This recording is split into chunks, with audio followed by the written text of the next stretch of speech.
Game नहीं, काम चाहिए मुख्यमंत्री जी। महिला सुरक्षा के मुद्दे पर दिल्ली 8 महीने बाद भी जस की तस है। जी हां, केजरीवाल सरकार को पूरे 8 महीने हो गए। घर के बाहर सड़कों पर विरोध हो रहा है, लेकिन मुख्यमंत्री जी हैं कि बस ब्लेम गेम, बहानेबाजी, जो भी कह लीजिए, जारी।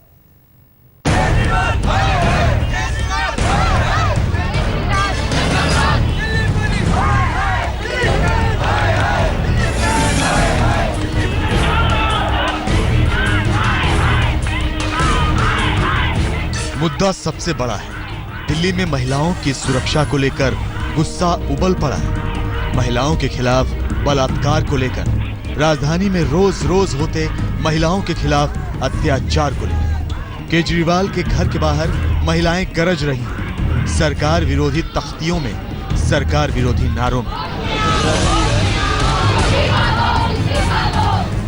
लेकिन सवाल यही उठ रहा है, केजरीवाल सरकार ने जब इतने वादे, इतने दावे किए, तो फिर क्यों दिल्ली का ऐसा हश्र हो रहा है? केजरीवाल के घर के बाहर भले ही ये विरोध प्रदर्शन महिला कांग्रेस का है, लेकिन यहाँ आरोप यही लग रहा है, दिल्ली की जनता पस्त हो रही है और सरकार मस्त घूम रही है।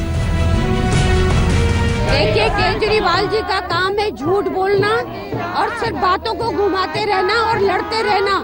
पिछले 8 महीनों में कोई काम नहीं हुआ है, जो काम उन्हें करना चाहिए था कुछ भी नहीं हुआ। केजरीवाल जी खाली मोदी या लेफ्टिनेंट गवर्नर को भी नहीं, बट कभी हरियाणा सरकार को, दिल्ली में पानी नहीं है हरियाणा सरकार की गलती, कभी पुलिस का साथ, कभी मीडिया का साथ, मतलब वो तो हर किसी का साथ बस लड़ाई करने में बिजी हैं। एडमिनिस्ट्रेशन में उनकी कोई नजर नहीं है और जो उनकी नाकामयाबी है, जो उनकी इनएफिशिएंसी है, वही छुपाने के लिए बार बार दूसरे पर दोषारोप करते रहते हैं। अब मुख्यमंत्री जी को सुनिए। राजधानी में महिलाओं की सुरक्षा का मुद्दा सबसे बड़ा मुद्दा रहा है। केजरीवाल ने चुनावों में वादे और दावे तो बहुत किए थे और दिल्ली की जनता से इस मुद्दे पर वोट भी खूब लिए थे, लेकिन केजरीवाल सरकार बनने के बाद भी दिल्ली वहीं की वहीं खड़ी है। तो क्यों केजरीवाल महिला सुरक्षा का सारा ठीकरा दिल्ली पुलिस पर फोड़ रहे हैं? दिल्ली में बलात्कारियों को पता है कि बलात्कार करो कुछ नहीं होने वाला। अगर ऐसा माहौल है तो कोई क्यों डरेगा?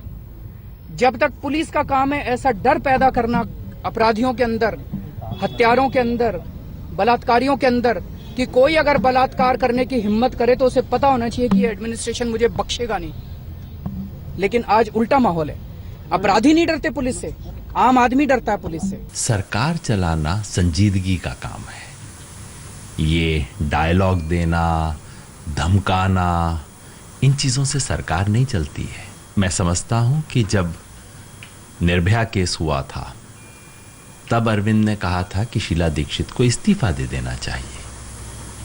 तो आज वो कहते हैं कि प्रधानमंत्री की जिम्मेवारी है।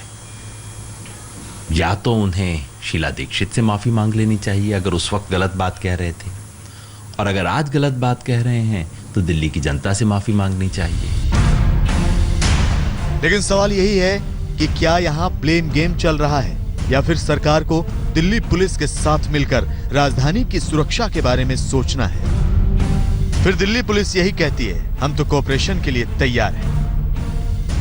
जहाँ तक सवाल है हमारा, हम तो हमेशा जो है हर किसी के साथ में कोऑपरेट करके काम करते हैं, क्योंकि देखिए police is part of community और बिना कम्युनिटी की मदद से हम कोई भी काम करने में सफल नहीं हो सकते। और कम्युनिटी के अंदर में सरकार भी शामिल है, तो हमें सरकार की भी मदद चाहिए, हम सरकार की भी मदद करेंगे।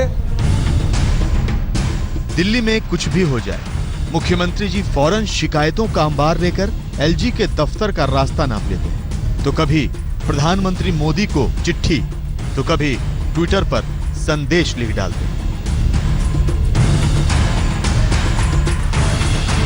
मोदी जी अब जिद छोड़िए, हमारे साथ मिलकर काम करिए। एसीबी और पुलिस दिल्ली सरकार को दीजिए, हम आपको 1 साल में ठीक करेंगे। अब इन तस्वीरों को भी देख लीजिए।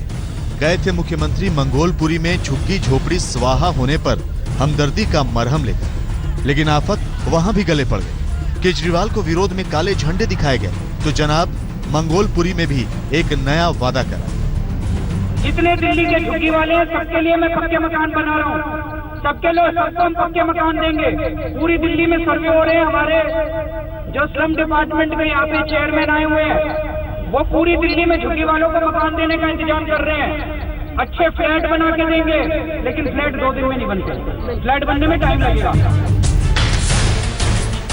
दिल्ली में मुद्दे मुंह बाए खड़े हैं। उन मुद्दों पर केजरीवाल क्या कर रहे हैं? आपको 8 महीने हो गए, जनता रोना धोना नहीं, रिजल्ट मांग रही है और इसीलिए सड़कों पर अब केजरीवाल को घेर रही है। रोहित मिश्रा के साथ अमित चौधरी, दिल्ली आज तक। केजरीवाल कुछ करते क्यों नहीं? क्या केजरीवाल को जनता ने दिल्ली पुलिस, एलजी, केंद्र सरकार पर आरोप लगाने के लिए रिकॉर्ड तोड़ वोट दिए थे? दिल्ली में रिसर्च कहती है कि हर रोज 4 महिलाओं के साथ यहां पर रेप होता है, फिर भी केजरीवाल जी आंकड़ों में फंसाकर पुलिस की तरफ पासा फेंक रहे हैं। क्या पुलिस के साथ मिलकर दिल्ली को सुरक्षित नहीं कर सकते?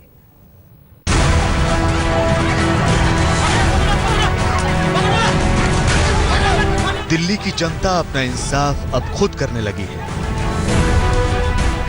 वरना नांगलोई में 2.5 साल की बच्ची के साथ हुए बलात्कार के आरोपियों को पीड़ित बच्ची के रिश्तेदार और स्थानीय लोग अस्पताल के बाहर ऐसे न पड़े। दिल्ली की जनता सुरक्षा चाहती है, लेकिन बार बार उसकी झोली में सिर्फ भरोसा ही गिरता है।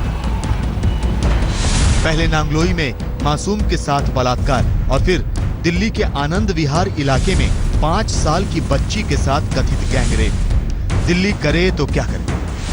दिल्ली पुलिस सख्त कार्रवाई की दलील देकर पिंड छुड़ा लेती है तो सरकार दिल्ली पुलिस की नाकामी और खामियों के आंकड़े रखकर पुलिस को कोस काट कर अलग हट जाती है। इस साल 1 जनवरी से लेके 15 सितंबर के बीच में दिल्ली के अंदर 1,500 बलात्कार हुए हैं, 1,500 बलात्कार, और 1 आदमी को सजा हुई है। आंकड़े तो हम भी आपको बता देते हैं, दिल्ली का हाल वाकई बुरा है। इस साल 30 सितंबर तक राजधानी में 1656 रेप केस दर्ज हुए हैं और दिल्ली में एक रिसर्च के मुताबिक हर रोज तकरीबन 4 महिलाओं के साथ बलात्कार होता है।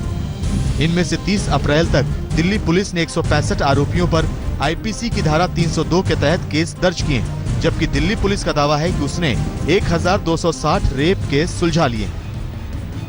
लेकिन यहाँ सवाल आंकड़े गिनाने का नहीं है, बल्कि दिल्ली की जनता को सुरक्षा मुहैया कराने का है। अब केजरीवाल बार बार दिल्ली पुलिस को आरोपों के कटघरे में घसीटते रहते हैं, दिल्ली पुलिस को सरकार के अंतर्गत लाने का मुद्दा उठाते रहते हैं। तो क्या जब तक दिल्ली पुलिस दिल्ली सरकार के अंतर्गत नहीं आ जाती, क्या दिल्ली ऐसे ही रोटी पीटती रहेगी? क्या सरकार और दिल्ली पुलिस को एक दूसरे पर आरोप प्रत्यारोप लगाने के बजाय कोई सुरक्षा की साझा नीति नहीं बनानी चाहिए? मैंने उनको वो वीडियो दिखाया जो अभी नंदनगरी के अंदर हादसा हुआ था, जिसमें 3 पुलिस वालों ने एक व्यक्ति को मार डाला। वो वीडियो पूरी तरह, वो वीडियो एलजी साहब को पता नहीं था उस वीडियो के बारे में। तो आज आम आदमी डरता है, आम आदमी को पकड़ के पुलिस कहीं भी मार डालती है। लेकिन आज दिल्ली में महिला सुरक्षा के लिए कोई ठोस उपाय ना तो केजरीवाल सरकार करती दिख रही है और ना ही दिल्ली पुलिस। जनता भले ही त्राहिमाम मचाती रहे, केजरीवाल सरकार और दिल्ली पुलिस को तो जैसे एक दूसरे से भिड़ने का बहाना चाहिए। अब एक सर्वे में दिल्ली में पुलिस को सबसे ज्यादा भ्रष्ट बताए जाने के बाद दिल्ली पुलिस और आम आदमी पार्टी आमने सामने आ गए हैं। पुलिस कमिश्नर बस्सी ने आप सरकार और सीएम अरविंद केजरीवाल को ही कटघरे में खड़ा कर दिया है। दिल्ली पुलिस का कहना है कि आपके 23 विधायक जांच के दायरे में हैं। रिजाइन करके चला जाऊंगा। क्या कोई ईमानदार पुलिस कमिश्नर के नेतृत्व में पुलिस संस्था इतनी कमजोर हो सकती है, इतनी करप्ट हो सकती है? इसका मतलब स्पष्ट है कि उनकी नियुक्ति और वो अपने पद पर बने हुए हैं कुछ खास राजनीतिक मकसद से। वो मकसद ये कि आम आदमी पार्टी की सरकार को आप पर जो मन में आया आप बोलते रहे। अब केजरीवाल सरकार एसीबी यानी एंटी करप्शन ब्रांच को कमजोर कह रही है और दिल्ली में भ्रष्टाचार के लिए अपने दायरे को कमजोर बता रही है। तो दिल्ली पुलिस भी भ्रष्टाचार के खिलाफ ताल ठोक रही है और पुलिस कमिश्नर नई स्कीम भी लॉन्च करने जा रहे हैं, जिसमें अगर दिल्ली पुलिस के खिलाफ भ्रष्टाचार का कोई ऑडियो वीडियो प्रूफ देता है तो वो उसे 25,000 रुपए इनाम देगी, और अगर कोई आम आदमी के भ्रष्टाचार में लिप्त होने का ऑडियो वीडियो प्रूफ देता है तो उसे 10,000 रुपए इनाम देगी। कि जो भी व्यक्ति किसी पुलिसकर्मी के खिलाफ ऑडियो वीडियो एविडेंस देगा बेईमानी का, उसको 25,000 रुपया इनाम दिया जाएगा, और किसी दूसरे व्यक्ति के खिलाफ एविडेंस देगा सिर्फ 10,000 का इनाम दूंगा। सबको ये साफ संदेश है कि भ्रष्टाचार आप करोगे और पकड़े जाओगे तो छूटे हुए नहीं। लेकिन एसीबी के कमज़ोर होने की वजह से जो हमारा दायरा पहले एमसीडी और पुलिस तक था वो घटा है और निश्चित रूप से उसका असर दिख रहा है। लेकिन सवाल यह है कि क्यों दिल्ली पुलिस इनाम की घोषणा कर रही है और क्यों सरकार जनता को पीछे छोड़कर दिल्ली पुलिस के पीछे पड़ी। जब दिल्ली ने केजरीवाल को बेहतर भविष्य के लिए वोट दिया है तो बहानेबाजी और टालमटोल में सरकार क्यों वक्त जाया कर रही है। रोहित मिश्रा के साथ अमित चौधरी, दिल्ली आज तक। डेंगू ना हो गया, रावण हो गया, आखिर क्यों? दिखाएंगे एक ब्रेक के बाद, आप देखते रहिए। दिल्ली में 67 सीटों को केजरीवाल बुराई पर अच्छाई की जीत बताते हैं और दिल्ली में बढ़ते डेंगू को लेकर यह दलील दी जाती है कि दशहरे के बाद डेंगू खत्म हो जाएगा।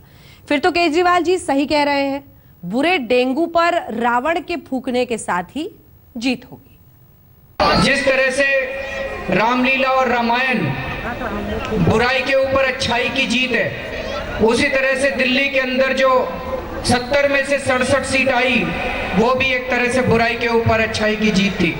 जब से सरकार बनी है रात दिन 24 घंटे आप लोगों के लिए काम कर रहे हैं। भगवान से प्रार्थना करता हूं कि आप सब लोगों की मनोकामना पूरी हो। अब जनता के लिए काम कितना हो रहा है ये पता नहीं, लेकिन इतना जरूर है कि जनता को वाकई भगवान भरोसे छोड़ दिया गया है। अगर सरकार ने डेंगू से बचाने के लिए दिल्ली के लिए कुछ किया होता तो दिल्ली में ऐसे डेंगू का त्राहिमाम न मचता और दिल्ली की जनता डेंगू से दम न तोड़ती। वरना ये भी कोई दलील है कि दशहरे के बाद दिल्ली में डेंगू खत्म हो जाएगा। डेंगू मच्छर ना हो गया, रावण हो गया। सिर्फ इतना ही नहीं, डेंगू अभी खत्म नहीं हुआ है और दिल्ली के अस्पतालों में स्वाइन फ्लू के 8 मामले सामने आ चुके हैं, जिसमें 2 लोगों की मौत भी हो चुकी है। क्या मुख्यमंत्री जी ने स्वाइन फ्लू से बचने का कोई प्रचार किया है?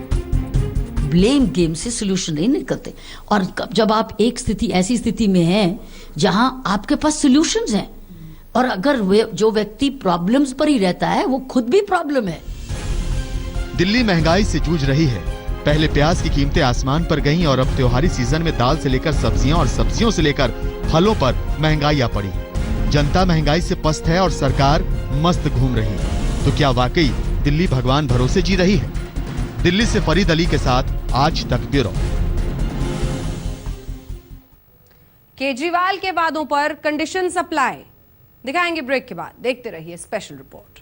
अरविंद केजरीवाल ने जनता से 70 वादे किए। जब उनके पूरे होने की बात करो तो हर वादे पर एक कंडीशंस अप्लाई हो जाती है।